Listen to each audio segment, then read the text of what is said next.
Pai, traga a tua igreja para perto de ti.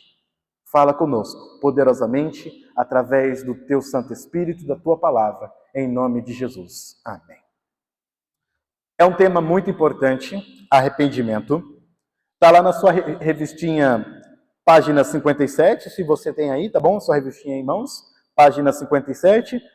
Mas, enfim, nós vimos aqui um texto bem interessante. Paulo, ele envia uma carta para os Coríntios. Ele envia uma carta para a igreja, de Corinto, e uma carta severa. Tito, então, ele traz a notícia de que a amada igreja aceitou a repreensão de Paulo. No versículo 8, diz o seguinte, nós já lemos, né? Porque ainda vos tenho contristado, entristecido com a carta severa que Paulo enviou. E Paulo fala, não me arrependo. A ideia aqui de arrependimento é não me entristeço. Eu não fico triste por ter repreendido vocês. Embora, e aí ele vai falar e a outra palavra arrependido aqui é a ideia de tristeza, embora eu tenha ficado triste por ter feito isso, de ter repreendido vocês por meio de carta, mas eu não me arrependo. E aí ele diz o seguinte, agora, me alegro não porque vocês ficaram tristes pela repreensão, eu me alegro porque vocês ficaram tristes para o arrependimento. Pois fosse contristado segundo Deus, para que da nossa parte nenhum dano sofresseis. E aí nós vamos entrar no versículo 10, porque a tristeza segundo Deus produz algo. Tristeza segundo Deus produz algo. E o que a tristeza segundo Deus deve produzir em nossas vidas? A palavrinha aí, arrependimento.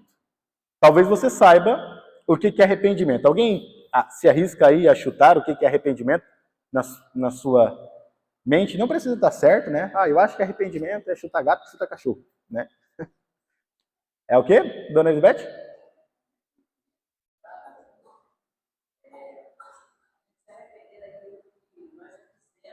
Ok.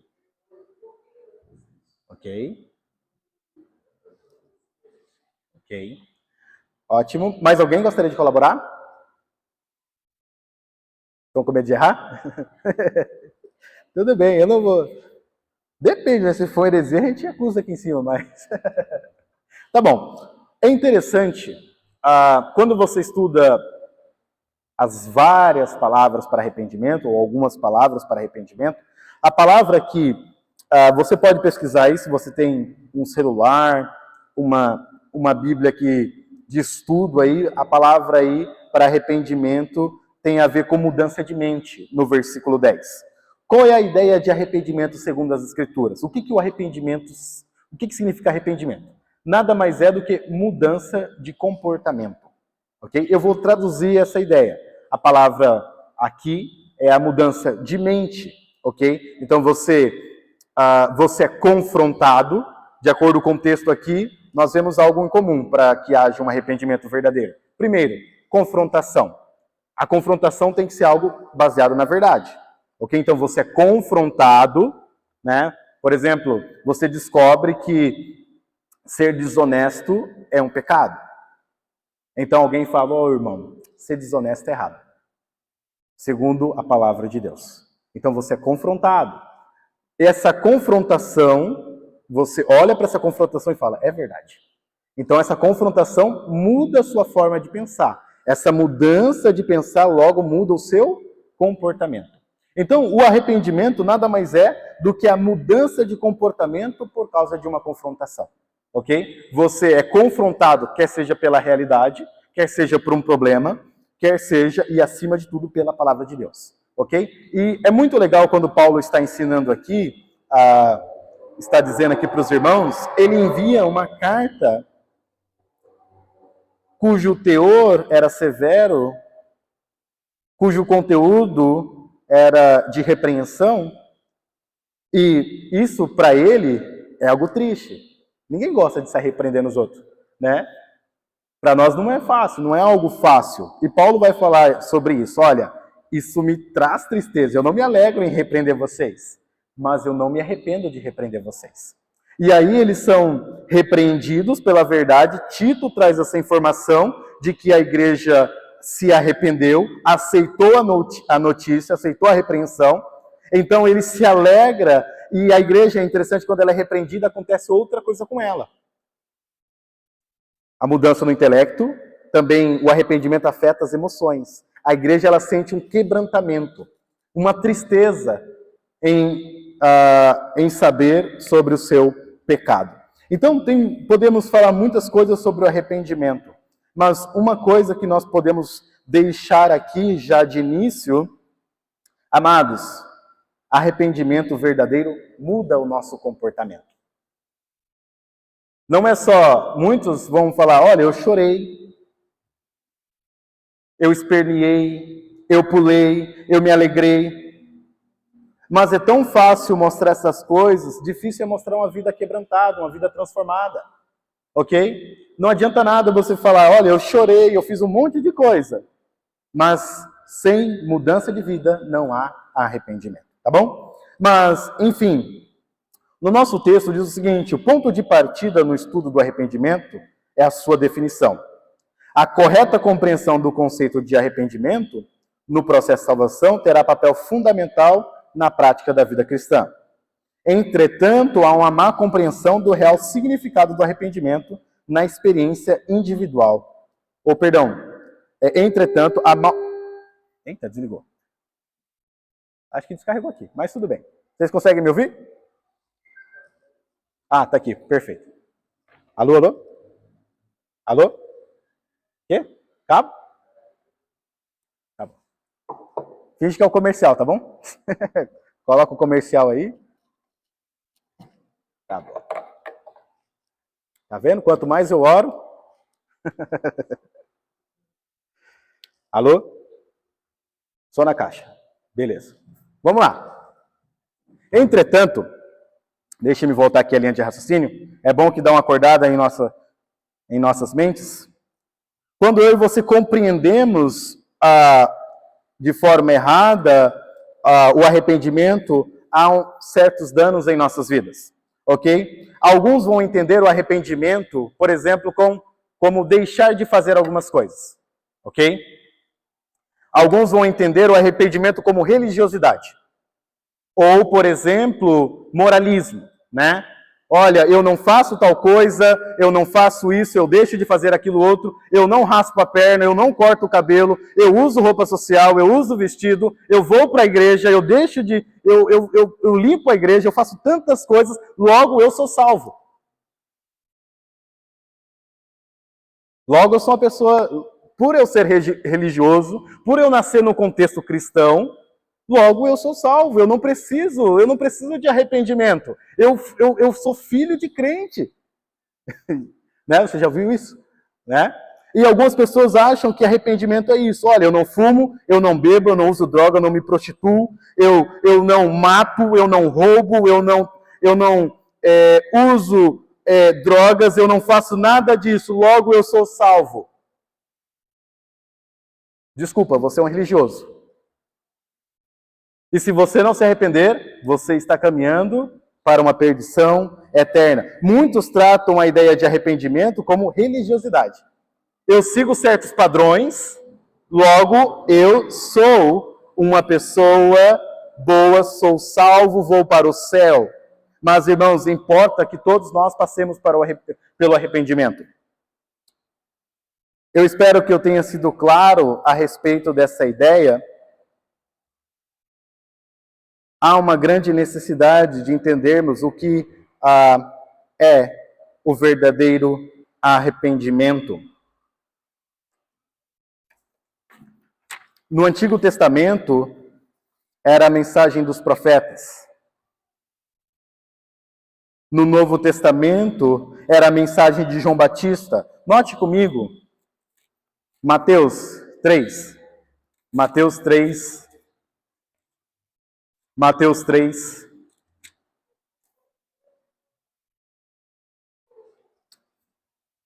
Mateus 3, versículo 2. Mateus 3, versículo 2. Diz o seguinte: arrependei-vos, porque está próximo o reino dos céus. Marcos 1,4. Era a mensagem de Pedro.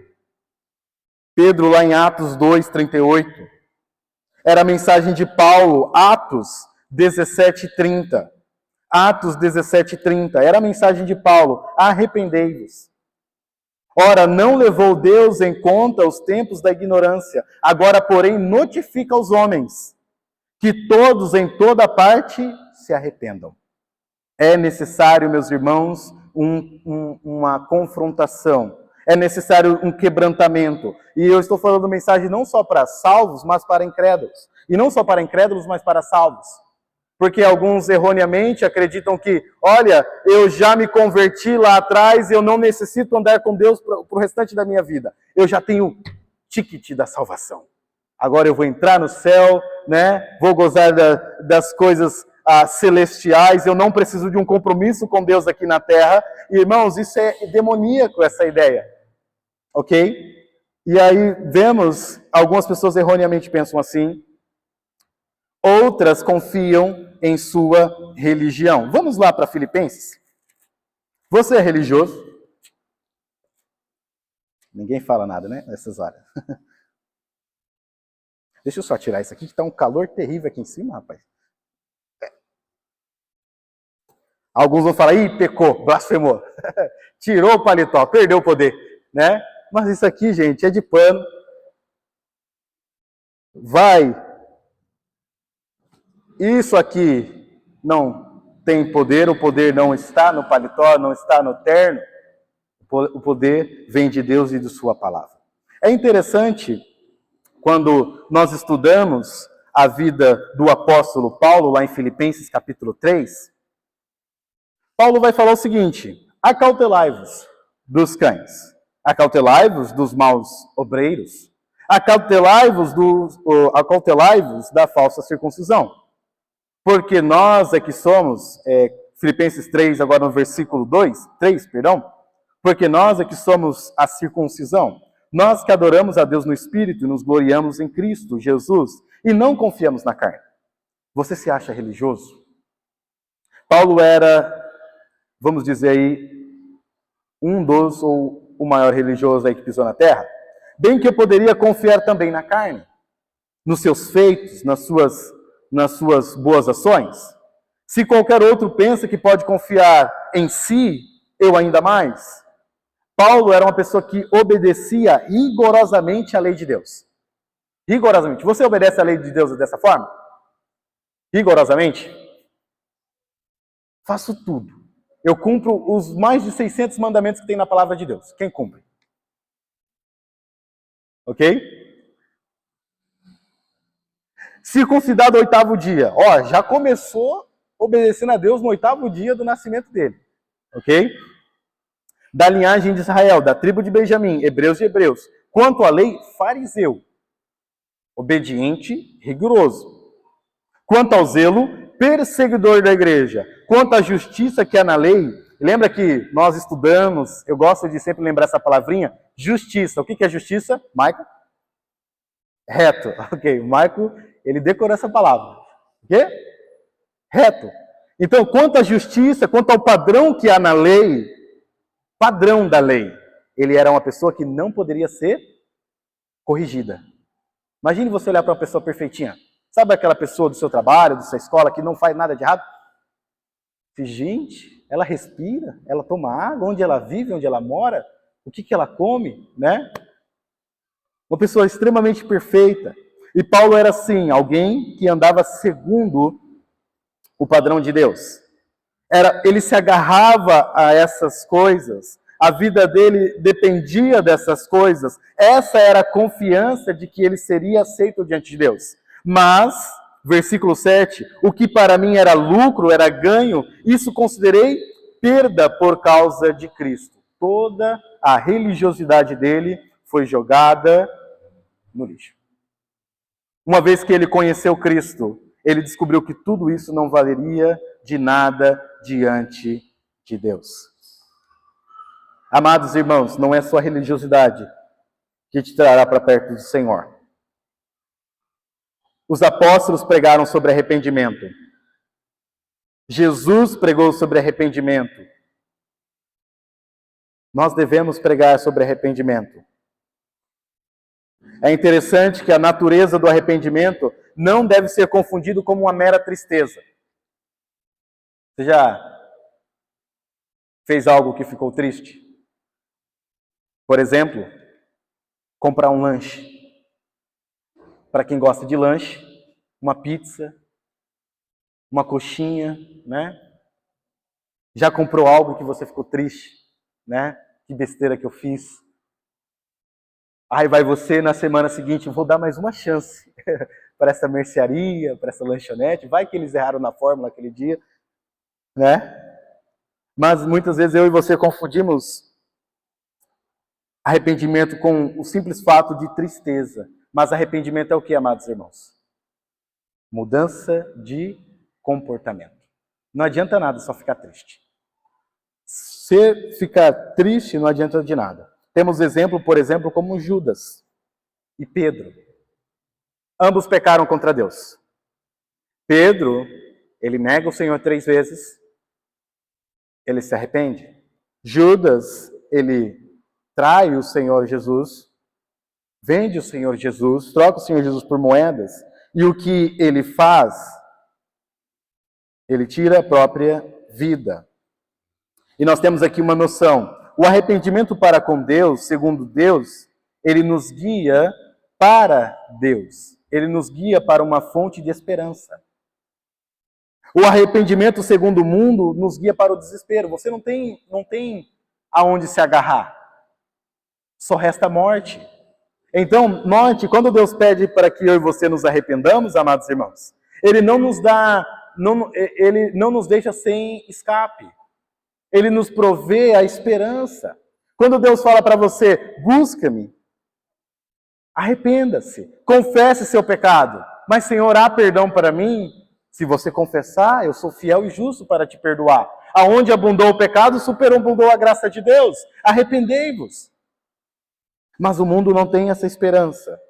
E muitas vezes eu e você estamos afundados em remorsos, afundados, assim como, por exemplo, uma pessoa afundada na lama. Mas nós devemos ter o mesmo empenho, a mesma atitude do que o filho pródigo, que não é só lamentar na lama, é sair da lama e voltar para o Pai. Arrependimento também trata outro assunto, que é sobre voltar-se a Deus. Lembra? Começamos com confrontação, né? Você é confrontado pela verdade, você descobre que isso é o padrão de Deus para a sua vida, sua mente é mudada, e aí vem algo que acontece com você, chamado conversão, que é uma mudança. Você estava caminhando para esse rumo, você descobre que ali é um abismo, então você desiste daquilo. Arrependimento, e no contexto da salvação, é simplesmente desistir de tudo e seguir Cristo. Arrependimento é isso. Você já desistiu de tudo para seguir Cristo? Eu fiz isso há 13 anos atrás. Dia 31 de março de 2013. Por muito tempo, muitas vezes eu lutei com dúvidas de salvação. Porque muitos tentam ensinar a minha versão de salvação.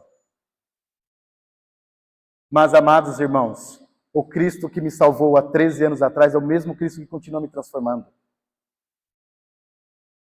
Eu desisti de tudo para segui-lo. Eu abandonei tudo para seguir o Senhor. Alguns vão achar que salvação é por obras, mas a Bíblia nos diz que somos salvos pela graça de Deus.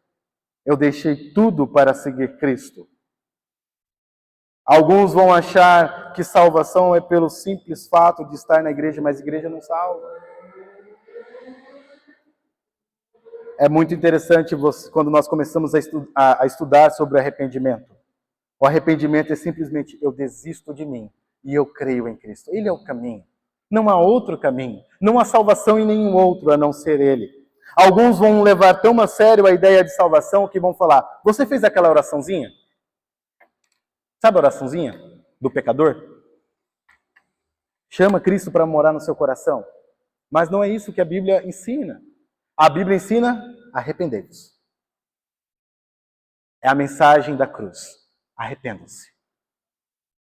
A Bíblia não ensina sobre a oraçãozinha, a Bíblia ensina sobre arrependimento. Não estou dizendo que se você se converteu na oraçãozinha, você está errado.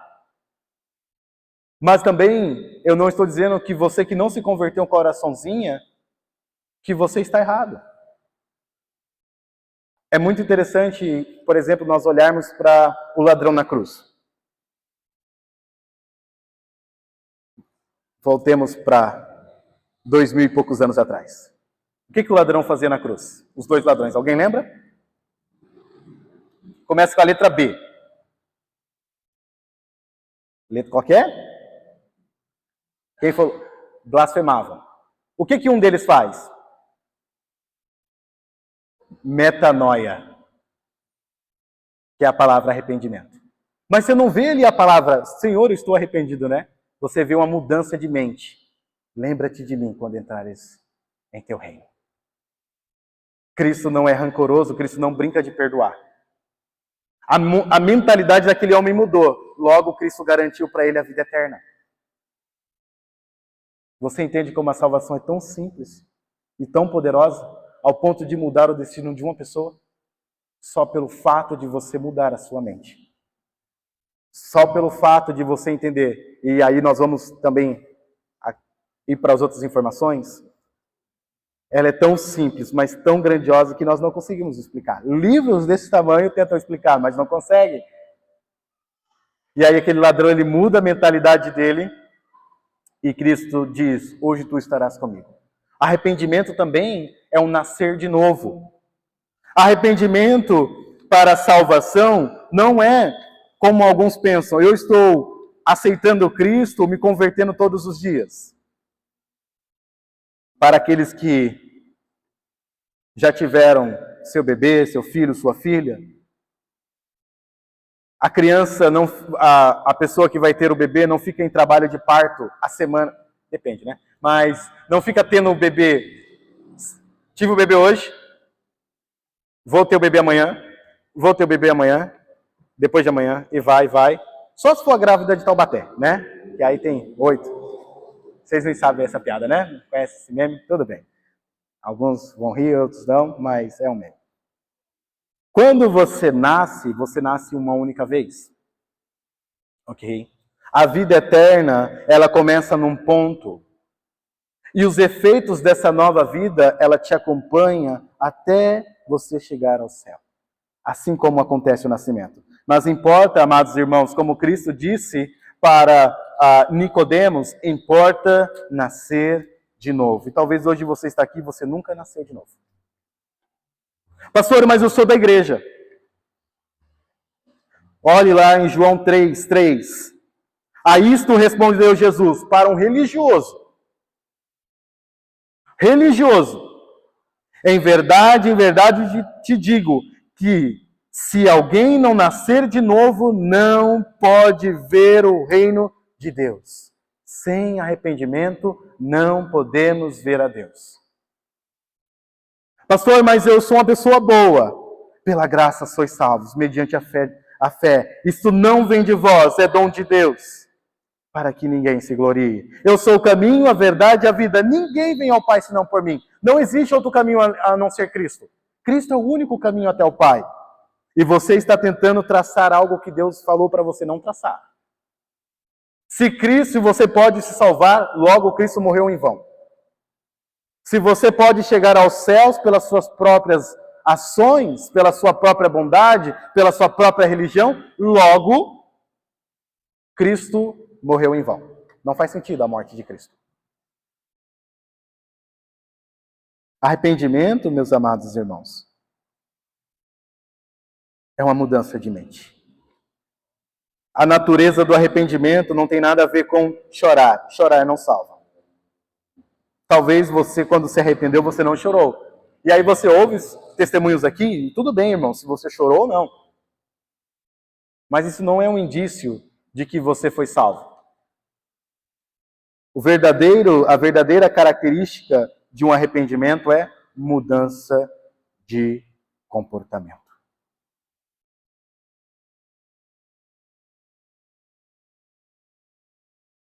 Alguém tem alguma pergunta aqui? Alguma colocação? Tá bom. O arrependimento, ele trabalha em nossa razão, emoção e decisões. Agora, talvez hoje você aqui, você está caminhando para a perdição eterna. Pastor, mas existe essas coisas? Existe. João 3,36 diz o seguinte: por isso quem crê no Filho tem a vida eterna. O que todavia se mantém rebelde contra o Filho não verá a vida, mas sobre ele permanece a ira de Deus. Agora vamos ver aqui uma coisa bem interessante. O texto é muito claro. Se você se mantém rebelde, então vamos imaginar, pensar num religioso que acha que por sua religião está agradando Deus, ou pelo seu moralismo. Bom, eu faço tudo certinho na minha vida. Não erro, não peco, já é impossível, tudo bem, se você pensa assim. Mas não faço coisas terríveis. Então eu tracei o meu caminho de salvação. E a Bíblia diz claramente que é somente por Cristo. Não, mas eu sou religioso, eu estou fazendo tudo certinho na minha vida. O que a palavra diz? Se você se mantém rebelde contra o Filho, você não verá a vida. Mas sobre você permanece a ira de Deus. Quer escapar da ira? Arrependa-se. Aos salvos, amados irmãos, quando foi a última vez que eu e você nos quebrantamos, amada igreja? Quando foi a última vez que nós sentimos contrição pelos nossos próprios pecados? Quando foi a última vez que houve um quebrantamento genuíno em nossos corações, uma confissão prolongada dos nossos fatos? Eu pequei. E é muito interessante isso, porque quando eu e você tentamos perseverar no caminho da desobediência, coisas acontecem em nossa vida. Eu não estou falando sobre problemas. Eu não estou falando sobre problemas financeiros. Jonas, quando fugiu da vontade de Deus, tinha um barquinho esperando ele. Às vezes está dando tudo certo, mas não há paz em nossos corações. E aí, quando eu e você nos rendemos a Cristo e descobrimos que nele, sem ele, não podemos fazer nada, e quando nos rendemos ao Senhor e descobrimos, Senhor, sem ti eu não posso fazer nada, eu não posso andar sem o Senhor. Quando nós nos rendemos ao Senhor, descobrimos que é nele que temos a verdadeira felicidade. A pergunta é se você tem esse coração esta noite. Porque muitas vezes eu e você estamos endurecidos pelo engano do pecado, pela incredulidade, pelos pecados que conservamos em nossas almas. Mas eu aceitei Cristo lá 10, 15, 30, 20 anos atrás. Mas é necessário que eu e você andemos em santidade. Sem santidade, nós não veremos o Senhor. A marca de um cristão é santidade. Agora, muitos erroneamente, eu falo que isso até acontece no púlpito batista, definem a santidade como termos religiosos. Não manusieis isto, não toques aquilo outro. Você quer ser santo, use terno, use gravata, use tal coisa. Mas, irmãos, quem disse que isso é santidade? Isso, na realidade, é gosto dos pregadores. Santidade verdadeira é seguir o padrão de Deus. Santidade verdadeira é repudiar, é rejeitar a sensualidade em nossas vidas. Santidade verdadeira é ser honesto, é ser justo, é ser amoroso. Ser santo não é agir como um defunto. Já viu crente defunto? Né? Santidade não tira a alegria de nós, amados irmãos. Nos dá motivo de nos alegrar. Mas muitos têm criado, e eu digo com tristeza, e se Deus me der fôlego, eu vou pregar contra isso todos os dias da minha vida, que têm estabelecido outro padrão além de Cristo como santidade. Querem ser mais santos do que o próprio Salvador. Mas o próprio Salvador comeu com pecadores. Alguns vão dizer, não, mas se você comer com as mãos sujas, você está pecando. E Cristo fala o contrário, fala que não é o que entra pela sua boca, mas o que sai do seu coração que o contamina. Povo de Deus. Cristo, quando ele olha para a igreja de Éfeso, lá em Apocalipse, vê uma igreja que nós, pastores, cobiçamos, no bom sentido. Queremos uma igreja fervorosa, queremos uma igreja operante. Mas, irmãos, muitas vezes eu e você estamos longe do Senhor.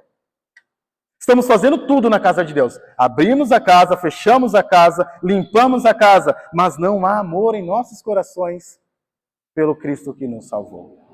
E aí o que Cristo fala para esta igreja? Eu tenho visto vocês, mas vocês fizeram algo. Vocês abandonaram o seu primeiro amor. E aí Cristo fala, lembra de onde vocês caíram? Arrependa-te e volta à prática das primeiras obras. É interessante que hoje nós tentamos carregar tantas coisas junto com Deus, né? E Cristo tem chamado a sua igreja ao arrependimento, meus amados irmãos. Arrependimento começa lá atrás. Mas também crentes devem continuar a viver o arrependimento. Não é porque eu me converti que eu não preciso mais me arrepender. Há uma grande diferença. Arrependimento para salvação gera nova vida. Pum, esse aqui, você já é filho de Deus. Mas o arrependimento que eu estou falando agora para os salvos é a ideia de que eu me desviei do Senhor. Quantos estão na casa do Senhor desviados do Senhor? Quantos estão dentro da igreja desviados? Arrependimento, irmãos, para o salvo, não é você pedir salvação novamente, é você querer andar com Deus. E o povo hoje não anda mais com Deus. Não leva a sério isso nas suas vidas. Eu quero desafiar a amada igreja a uma reflexão genuína, sincera. Amados irmãos, quando foi a última vez que nós pensamos em andar com Deus? Andar com Deus para nós muitas vezes é só domingo. Para alguns é só domingo. É colocar o terno, colocar o vestido ou a saia e vir para a igreja. E na semana viver como se não conhecesse Deus. Isso não é arrependimento. E desculpe se você acha que isso é arrependimento ou adoração, isso não é adoração. Arrependimento não só muda o teu domingo, muda a sua semana. Muda seu ano, muda a sua vida. O Cristo que salva, não só salva no domingo, salva na semana. Povo de Deus, Deus tem chamado você hoje para o arrependimento, para um retorno a Ele. Para aqueles que não conhecem o Senhor. Um dia, conforme as Escrituras, ao homem está ordenado morrer uma só vez. Depois disso virá o juízo. Louco. O que você está fazendo com sua vida? Você está jogando a sua vida no lixo e logo você lançará a sua vida no inferno. Está desperdiçando algo que muitos gostariam de ter. Uma segunda chance. O chamado para o arrependimento é para todos.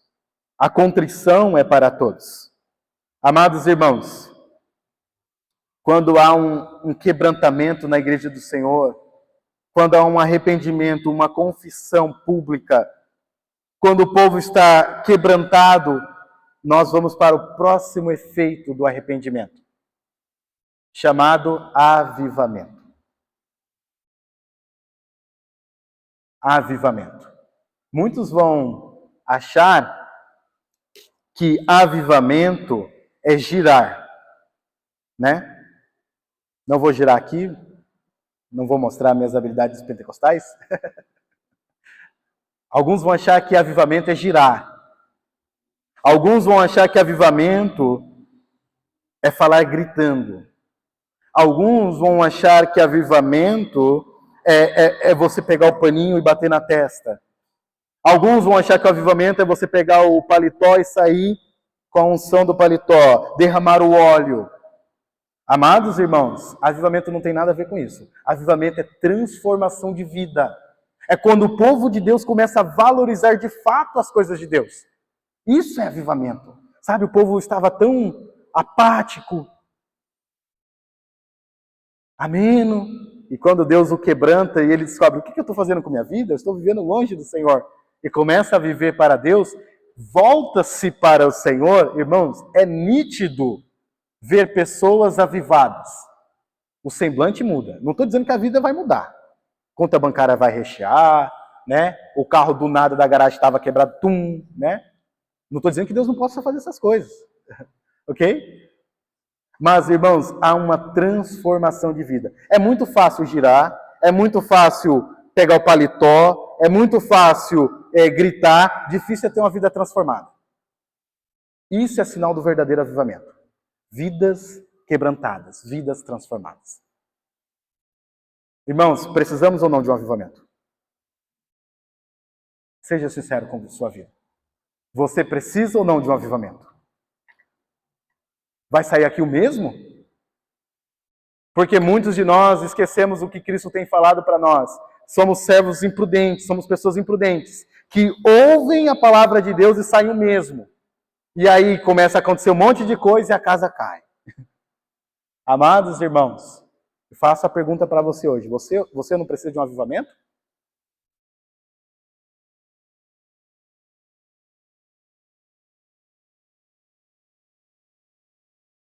Deus é fonte de luz e calor. Nós somos como lenhas, né? Quando você está perto dessa luz, desse calor, você fumega. Pega fogo. Gosto de uma frase de Hernandes Dias Lopes. Nós precisamos ter mentes iluminadas com corações pegando fogo. Às vezes a gente acha errado, né? A ideia de crentes animados. É que, se Deus permitir, a gente vai trazer uma mensagem sobre isso. Ser uma pessoa fervorosa não tem nada a ver com o que nós vemos aí. É ser animado nas coisas de Deus. Alegrei quando me disseram, vamos à casa do Senhor. É você ansiar pela presença de Deus. É você valorizar as coisas do Senhor. Isso é avivamento. É você ter aquele ar, aquele ânimo que você teve nos dias da sua conversão. Mas não existe avivamento, não existe uma igreja operosa se nós estamos longe do Senhor. Então eu quero convocar a amada igreja a uma reflexão séria. Amados irmãos, será que nós nos distanciamos do Senhor? Batistas, precisamos ter luz em nossa mente. Não podemos ser ignorantes em relação à palavra de Deus. E não podemos ser frios em relação à palavra de Deus.